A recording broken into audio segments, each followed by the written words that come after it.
মোটামুটি অগ্রাধিকার দেওয়া হচ্ছে 3 ধরনের বিষয়ের উপর ভিত্তি করে।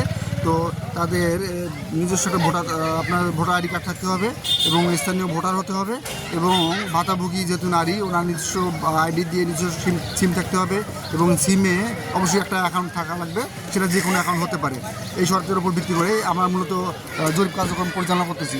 তবে এখানে ভাই অগ্রাধিকার পাচ্ছে শুধু আপনার স্থানীয় যারা ভোটার এবং হত দারিদ্র যারা, তারাই অগ্রাধিকার ভিত্তিতে তাদের তথ্যগুলো আমরা কালেকশন করতেছি এবং এগুলোকে যাচাই বাছাই প্রক্রিয়ার মাধ্যমে তাদের সঙ্গে কনফার্ম করা হবে যে কে পাবে।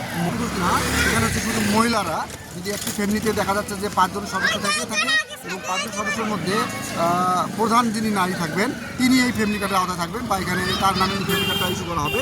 তবে যদি সদস্য সংখ্যা 5 জনের অধিক হয়ে থাকে এবং দেন তার পরবর্তীতে যদি দেখা যাচ্ছে যে কোনো পরিবারে কোনো নারী নাই, যারা রয়েছেন সবাই পুরুষ কেন্দ্রিক পরিবার, তো সেক্ষেত্রে দেখা যাচ্ছে যে পুরুষ কেন্দ্রিক পরিবারের মধ্যে প্রধান যিনি পুরুষ ওনার নামে ফ্যামিলি কার্ডে ইস্যু করা হবে। এখানে আমাদের টিম সঠিক সংখ্যাটা আমি বলতে পারবো না। এখানে বিভিন্ন শিক্ষা প্রতিষ্ঠানের শিক্ষকরা আসছে, স্পেশালি আমরা আসছি শিশু সুরক্ষা সমাজকর্মী হিসাবে যে সমাজ সেবা কার্যক্রমের সঙ্গে যুক্ত রয়েছি।